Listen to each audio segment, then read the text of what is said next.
There, shall I take your cloak, miss? No, thank you, Barbara. Is there anyone in the teacher's room? I don't know, miss. Shall I bring a pot of tea to warm you? No, thank you. I wish to be alone for a moment.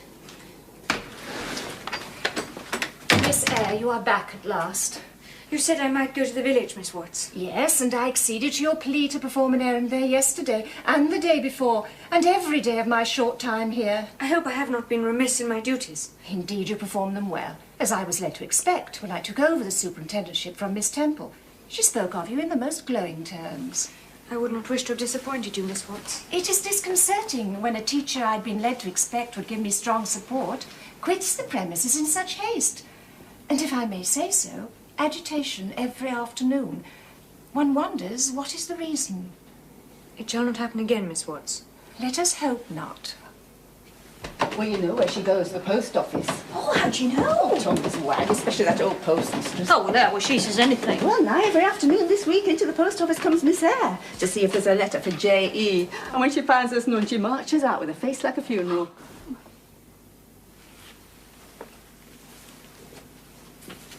I believe it is your turn to take the girls' study hour this evening. Yes, Miss Watts, and then I read prayers to them and see them to bed. Do not let them make you late for teacher supper.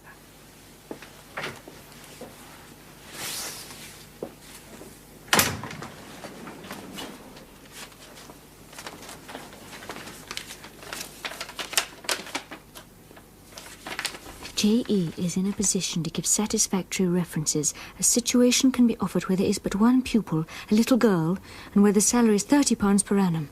All particulars to Mrs. Fairfax, Thornfield, near Millcote. Very well, Barbara, but do not let it occur again. That is all. You may go. Miss Watts? You wish to speak to me, Miss Eyre? If I may, Miss Watts, it concerns a matter of much importance to me. I am very busy, Miss Eyre, but if it's urgent, speak now. Miss Watts, I have the possibility of another situation. You wish to leave Lowood? It is a situation where the salary would be £30 per annum, double the amount I am receiving now.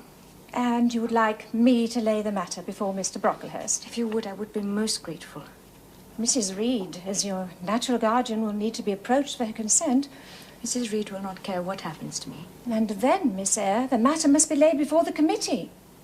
It may take some time. But I have no doubt that since you've always conducted yourself well, a testimonial of character and capacity will be furnished you. Thank you, Miss Watts.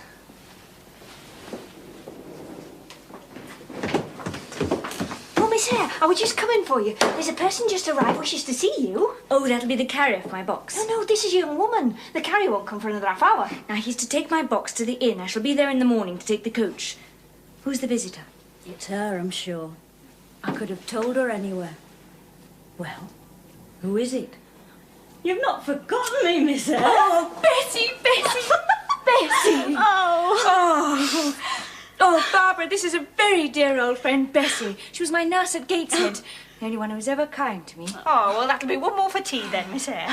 Oh, dear, where can we go and talk? The teacher who shares my room is studying up there. The teacher's room is empty, miss. Come, with so much to talk about. Bessie, you're married. Yes, I've been married nearly 5 years to Robert Levin, the coachman. Oh, I remember him. He's an excellent man. We've a little boy named Bobby and a little girl named, guess what? What? Jane. Oh, Bessie, thank you. And have you left Gateshead? No, the old porter left and we were put into lodge. You've not grown so very tall, Miss Jane, nor so very stout. I fear you are disappointed in me, Bessie. Come and sit down. Well, no, not exactly. You were genteel and now you look like a lady, and it's as much as I ever expected of you. Well, you were never a beauty as a child. I dare say you're clever, though. What can you do? Can you play on piano? A little.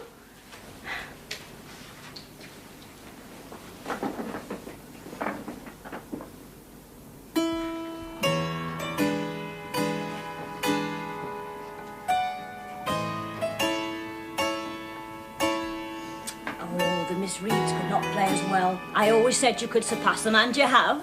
What else can you do? Can you draw? That is one of my paintings over the fireplace. Oh, well, that is beautiful. Bessie, did my aunt send you? Oh, Lord, no. But she did have a letter saying you were going away to another place. So I thought I'd set off and have a look at you before you went quite away. Oh, bless you. You'll want to hear about family. Well, Miss Georgiana is very handsome and nearly ran off Wheat Lord, but her sister told on her, now they quarrel like cat and dog. Mr. John is a great disappointment. He were put to study law, but it were no use, and now he's ruining his health with bad living. Your aunt is well enough to look at, but she's breaking her heart over Mr. John, and I fear it'll be the death of her. For only last... Bessie, please, I want no news of the family. They've never sought any of me. Let us talk of ourselves. Well, never. Well, did Mrs. not write and tell you when man came? What man? Well, you know how Mrs. Reed always said your father's people were poor and despicable. Well, they may be poor, but I believe they're as much gentry as the Reeds are. For one day, it must be 7 years ago, and Mr. Eyre came to Gateshead asking to see you. I was sure Mrs. must have written to tell you. She's never written. Oh, dear. Well, Mrs. told him you were at school some 50 miles off. He seemed so much disappointed, for he was going away to a foreign country, and his ship was to sail in a day or two. He looked very much the gentleman, and I think he was your father's brother. And what foreign country was he going to, Bessie? Oh, an island thousands of miles off, where they make wine. The butler did tell me. Oh. Madeira? Yes, that's it. That's the very word. And he went away? Yes, he did not stay many minutes in house. Mrs. were very high with him. Afterwards she called him a sneaking tradesman. My Robert believes he were a wine merchant. Perhaps. Or a clerk or an agent to a wine merchant. Miss Jane, I cannot stay long. A waggoner is passing who will carry me home. Not until you've had a good meal and a rest. Come, Barbara must have that tea ready by now. We'll go into the kitchen and talk and talk and talk. I must tell you what has happened, for I'm starting a new life. No. Yes.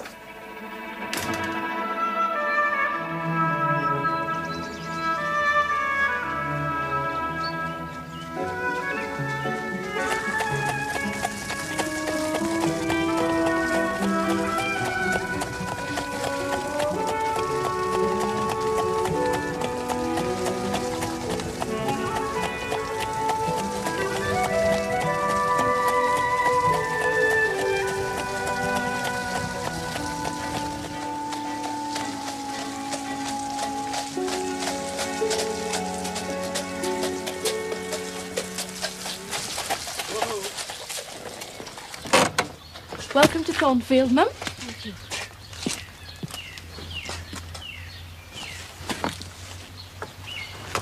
Please come in. John will take your box up to your room. Aye, it's allus John.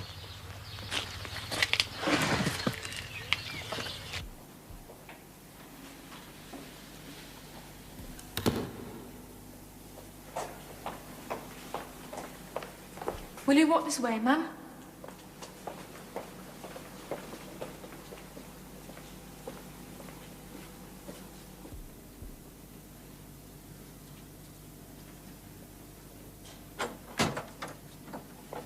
Miss Eyre, Mum. How do you do, my dear? How do you do, Mom? Mrs. Fairfax, I think. Yes, you are right. I'm afraid you've had a tedious ride from Milkwood. John drives slowly. And were you long in the coach before that? The coach left Luton at 4 o'clock this morning. I had to rise before 3 o'clock. Oh, you must be tired. Come and sit down. Is this not your chair? Oh, I shall be comfortable enough here. And your hands look numb with cold. Leah, are the refreshments ready? Yes, Mum. And make some hot negus as well. The water's boiling, Mum. I hope I shall have the pleasure of seeing Miss Fairfax tonight. I was glad to arrive before nightfall, hoping to see my young pupil, Miss Fairfax. Miss Fairfax? Oh, you mean Miss Varens. Varens is the name of your future pupil. Varens? Yes. Oh, yes, thank you, Leah. Now, sip that negus and warm yourself. Indeed, then, she is not your daughter. No, I have no family. But I am so pleased you are come. It will be quite pleasant having someone with whom to talk. Thornfield is a fine old hall, but in the quiet season, you know, one feels dreary. Quite alone. Well, I say quite alone. Leah, my maid, is a nice enough girl, to be sure. And John and his wife, well, are very decent people, but then, you see, they are only servants. Well, eat that food, Miss Eyre. Don't stand on ceremony. You may eat and listen to me prattling. I have had the room next to mine prepared for you. It is only a small apartment, but I thought you would like it better than one of the large front chambers. To be sure, the front chambers have finer furniture, but they are so large and solitary. I never sleep in there myself. Here we are. Oh, it is beautiful. Thank you, Mrs. Fairfax. And thank you for your kindness. Kindness? Oh, rubbish. Now I have someone with whom I can talk. But I won't come in and keep you from your bed with my chatter. Good night, my dear. Good night, Mrs. Fairfax.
Good morning, my dear.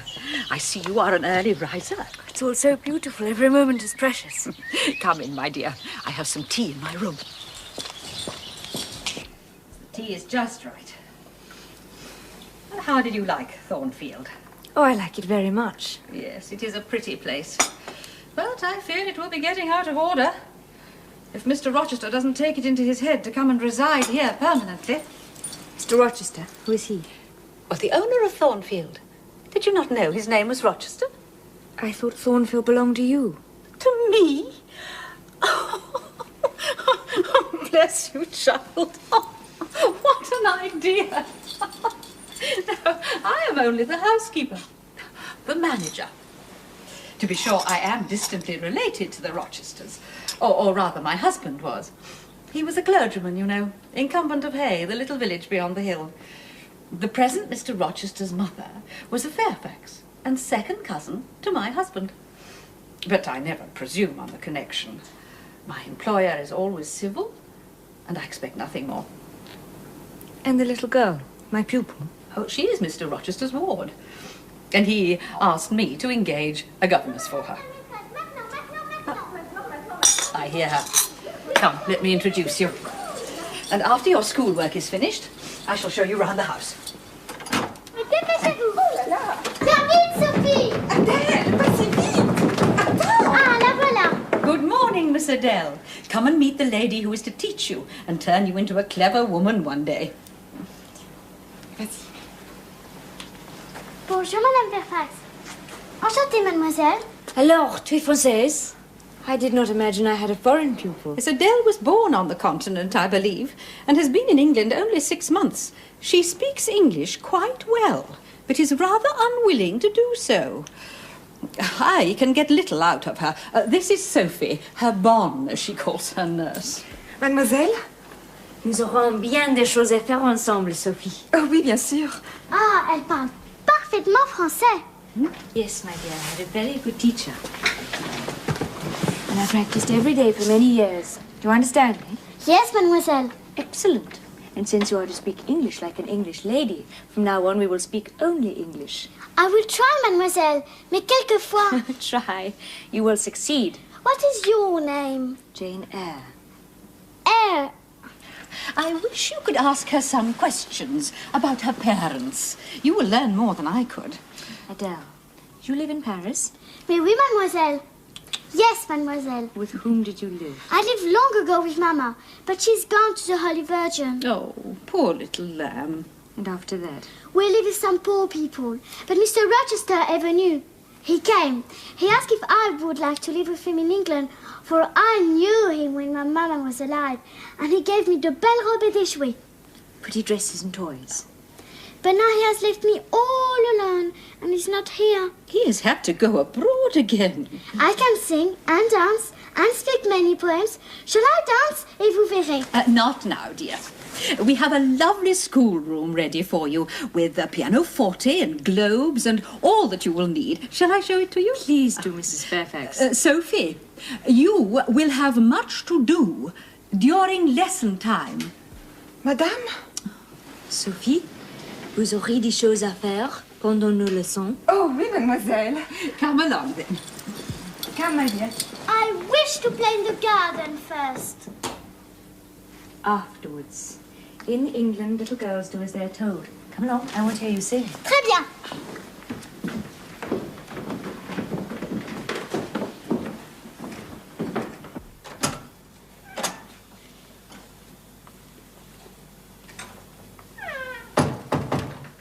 Come in, my dear.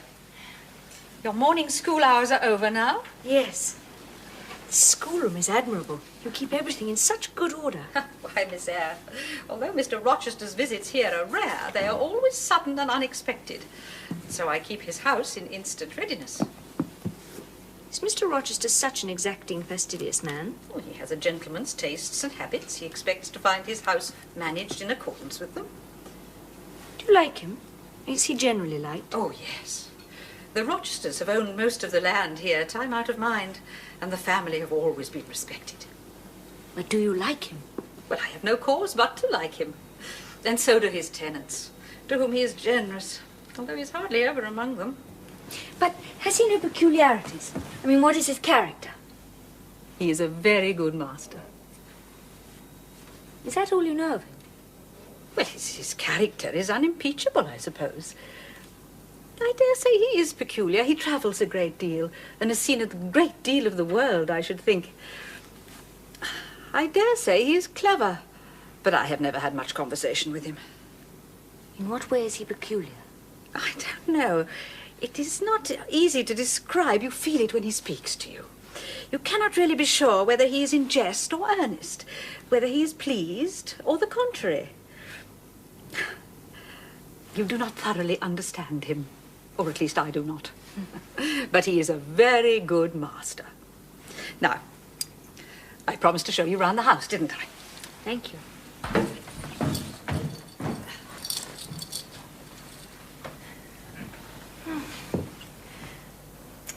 I did not imagine you had such grand apartments. I dared not hope to see anything like it in my life. It is only the dining room and the drawing room. I open the curtains every day to air the rooms.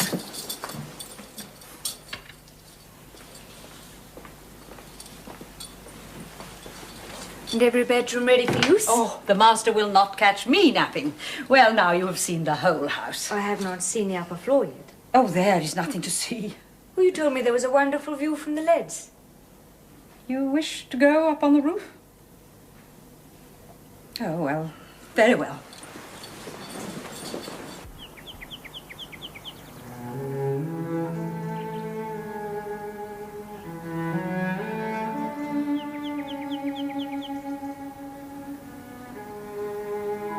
The view indeed was splendid. But I saw that Mrs. Fairfax, for some reason, was uneasy lest I should prolong my enjoyment of it. Thank you for taking so much trouble. I would not have missed such a pleasing prospect. This is a grand country. Do the servants sleep in these rooms? Oh, no, the servants sleep at the back. No one sleeps here. Oh, surely you have a ghost. Ghost? Oh, not that I know of. Mrs. Fairfax, did you hear that laugh? Who is it? One of the servants, most likely. Or perhaps Grace Poole. She sews up here, and sometimes Lear is with her, and they are noisy. Grace? Grace? Too much noise, Grace. Remember directions.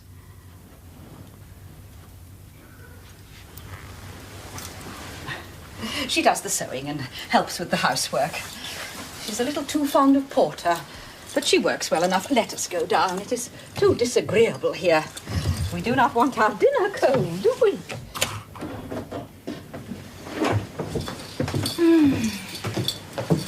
I could sit and dream on those leads for hours. I should not go up there again if I were you. The wind, it can come in terrible gusts. It is dangerous.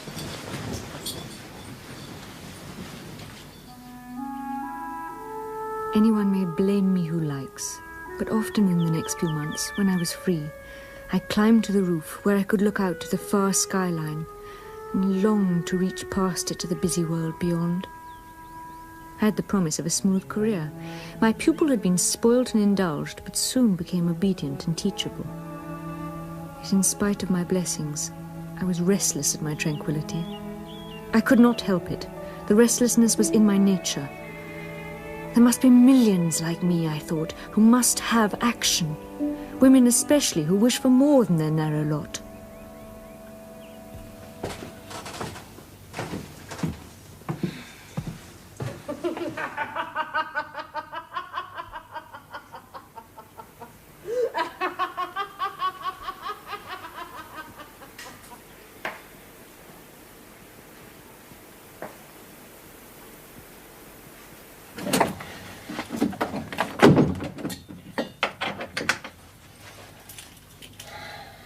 What is the matter, Mrs. Poole?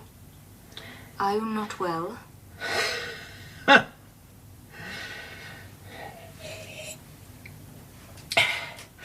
This'll cure it, miss.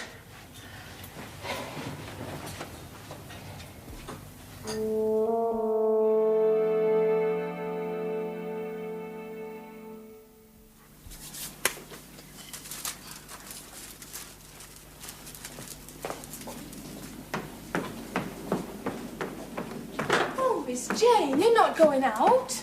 I'm going to the village to post a letter for Mrs. Fairfax. But it's 2 miles over the hill, and 'tis bitter cold up there most times, and 'twill get dark terrible soon. I shall enjoy the walk, and I like the dark.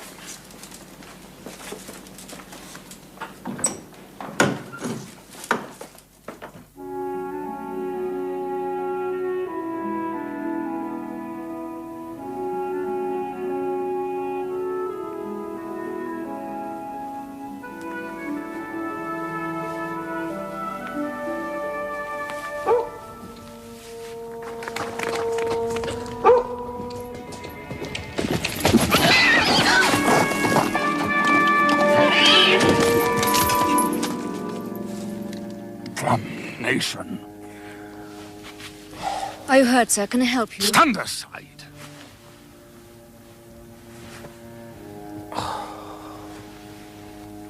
I can fetch help, sir. I've no broken bones. It's only a sprain. I shall stay with you until I can see you can mount your horse. You should be at home. Where do you come from? Thornfield Hall. I've been to post a letter. Thornfield? I'm a governess there. Ah, yes. The governess. Come here. Excuse me. Necessity compels me to make you useful.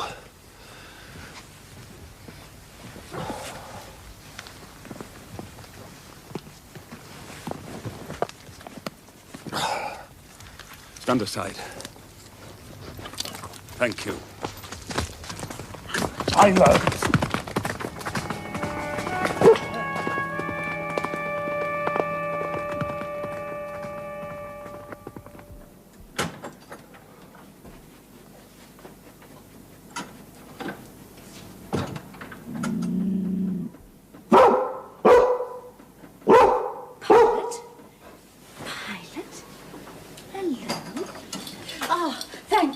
Jane, there you are. The master is here. He has had a fall. His ankle is sprained. I have just taken Mr. Carter, the surgeon, to him. He cannot even get up. Of course he can. You should not be standing up, sir. Dr. Carter, I have the aid of your good self. You are Mr. Rochester. An intelligent deduction. Miss Eyre.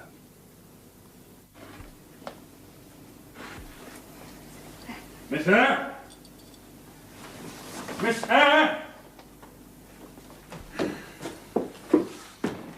I should be glad if you would take tea with me tomorrow. 6 p.m. Good night, Miss Eyre. Yes, sir. Good night, sir.